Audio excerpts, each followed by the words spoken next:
Focus on Jesus and not your weakness. John 16:33 King James Version. These things I have spoken unto you, that in me ye might have peace. In the world ye shall have tribulation, but be of good cheer. I have overcome the world. The truth is that we are all limited. No one does not have a limit or a weakness. If we are familiar with comic books, a popular character we call Superman has his weakness. He has many powers. He could lift anything. He cannot be killed with guns and other weapons. He is very powerful, but he cannot go near green kryptonite because it will weaken him.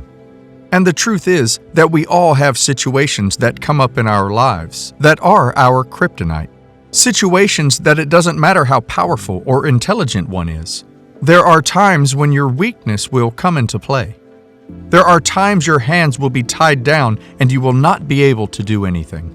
I mean, you could walk with an S on your chest. Your name could be the Man of Steel. But there are situations and there are seasons in life that just takes all your strength away. There are times when tears will flow from your eyes. There are times you will be beaten down by some challenges. It is not a sin to have weaknesses. It is not a sin for you to not be able to handle some things, but it will be a problem for you if you are putting all your energy into that weakness and focusing on it. The message for you today is that it doesn't matter how great your weakness is. It doesn't matter how much your weakness is affecting you. Jesus is always there to help you through. Focus on Jesus and not your weakness. Jesus knew that human beings have weaknesses. He knew we are all limited to what we can endure, and that is why he told his disciples not to worry.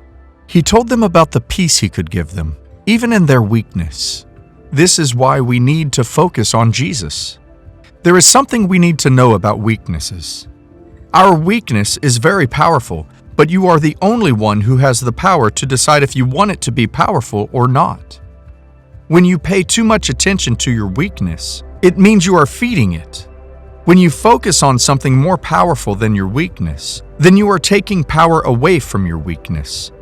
What Jesus will now do for you is that he will give you strength. Are you focusing on your weakness? Are you feeding it or making it bigger than Christ in your heart? Many people worship their weakness, and it keeps consuming them. They say to people that they don't have the power to do a particular thing because of their weakness. If you are like this, you are focusing on your weakness, and you are feeding it. What you should be saying is not, I can't do it, but you should be saying you can do it.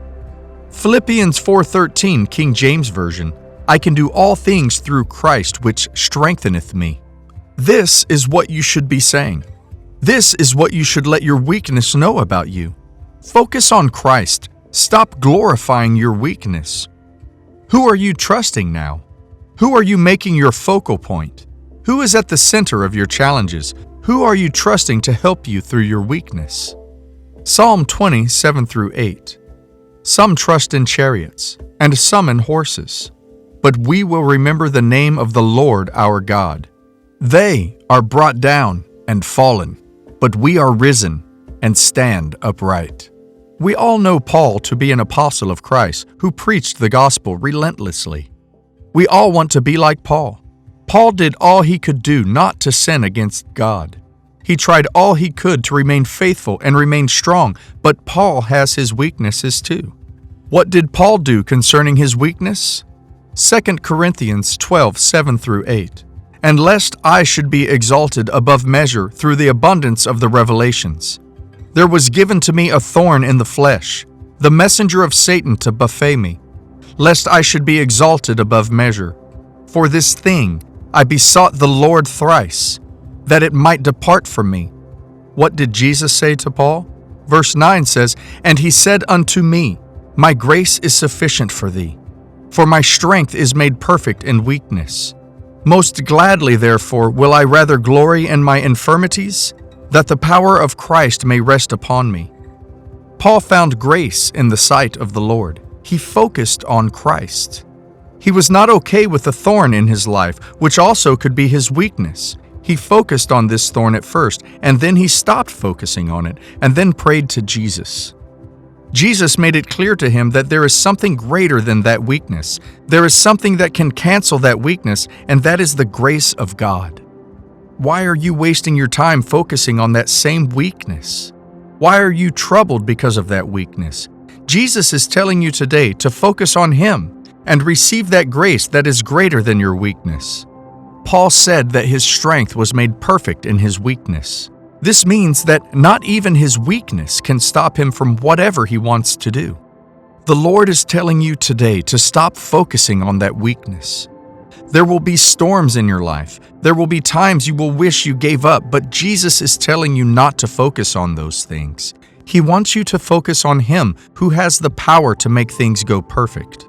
If you make Jesus the source of your strength, your weakness will become your strength.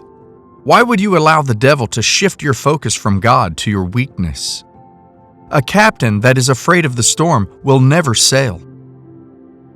Our unbelief comes from a lack of trust, which comes from the lack of God's Word living inside of us. We need to be filled with knowledge about Him, who He is, and what He can do.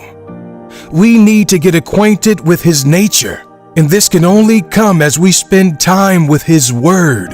It is impossible for us to believe in a God we do not know.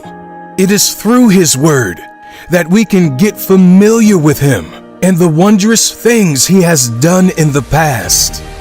He is the God of all flesh, the one who created every living thing, everything beneath and above the earth, every living person, and every one person who has walked the face of the planet was created by Him.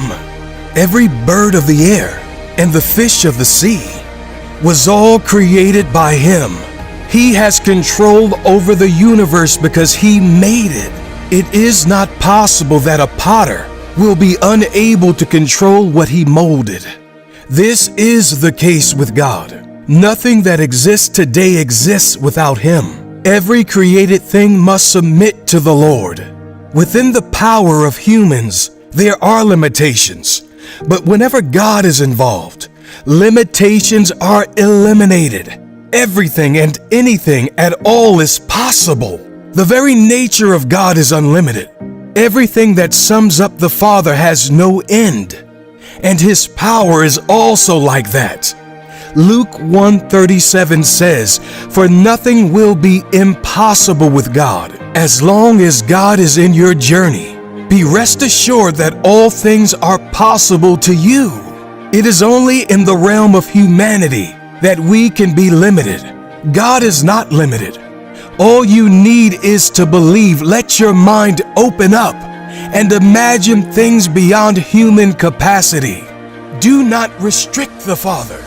Did He not part the waters and the children of Israel walked on dry land? Did He not supply manna to His children? Did He not guide them with a pillar of cloud by day and a pillar of fire by night? Did Sarah not bear a child in her old age, even though she didn't believe it? Did God not hear Hannah's cry? Above all, did He not raise Jesus Christ from the dead?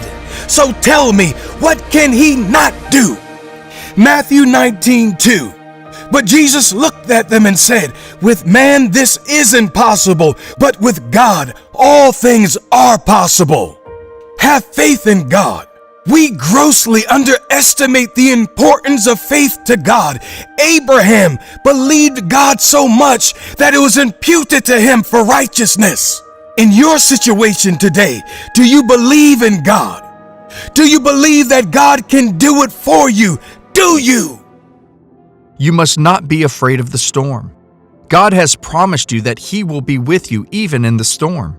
If God can make this promise to you, you should never be afraid of anything. God said in Isaiah 43:2, King James Version, "When thou passeth through the waters, I will be with thee, and through the rivers they shall not overflow thee. When thou walkest through the fire, thou shalt not be burned, neither shall the flame kindle upon thee." God is telling you the same thing today. You must open your mind to Him. What is your weakness now? Is your weakness fear? You are always afraid of moving forward. You are afraid of failure. You don't know how to rise when you are beaten down. Is your weakness a life challenge? Everyone will be faced with one challenge or another. That is the truth about life. If your focus is too much on these challenges, you will always want to find a way to overcome them yourself. How many challenges can you fight with your power that you will not be exhausted? Is it not possible that you will not get tired and they will keep coming? The best thing for you to do is to focus on Christ because He has the power to help you overcome all challenges. He said that you should not worry because He has already overcome the world and He will give you the victory that you want. Victory is sweet when you get it, and you can only get it through Christ.